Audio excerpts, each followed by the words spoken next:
Trigger warning, sexual assault. 11 years old, 2 a.m., kick messenger. First time I send a nude. Male is married and expecting a child, like me to undress. My naked body crowds his screen, expecting him to kiss me till I bruise like my thighs do. He says he thinks I'm sexy and it's the first time I don't feel fat.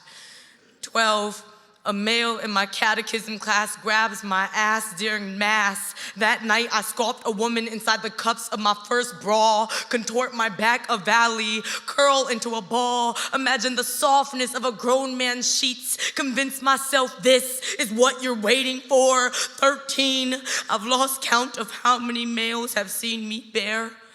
I've packaged and sent out my body so much I've become a get well card. Sick fucks tear me open just to leave me trashed at their bedside. 14, I'm grown enough to start walking home alone, but mama teaches me to hold keys between my knuckles, tells me to go for their eyes if a male ever tries to touch me. I want to tell her I'm far too exposed to ever be unseen, that I've compromised my temple so much there's no blind man the devil hasn't fixed on me. Instead, I swallow my tongue, become Ridgeway Avenue's Wolverine. 14, 15, I fall for a boy.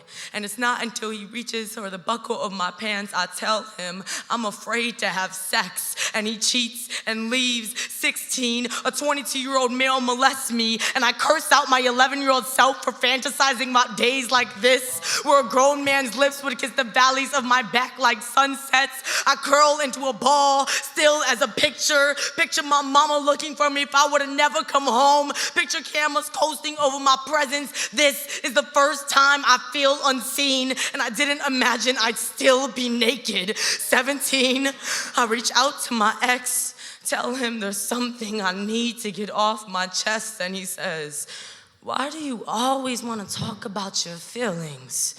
And I've stomached my tongue for so long, I'm afraid I've forgotten how to scream. Silence has become so comfortable, I've learned not to hate an unreplying God. I've spent months in a mirror trying to reclaim my limbs, resculpt my skin, a vessel that doesn't understand hating eyes or greedy hands. 18, I reach out to the male who molested me, tell him he was wrong. A dog longing bones I've hid in my closet since I was 11, and I don't flinch when he says he doesn't agree. For I've learned to accept apologies I've never received in order to love myself better. And I'm no longer afraid to have a daughter who doesn't yet see herself deity. For I will be holy water, gardening her roses until they thorn and armor no male feels entitled to touch.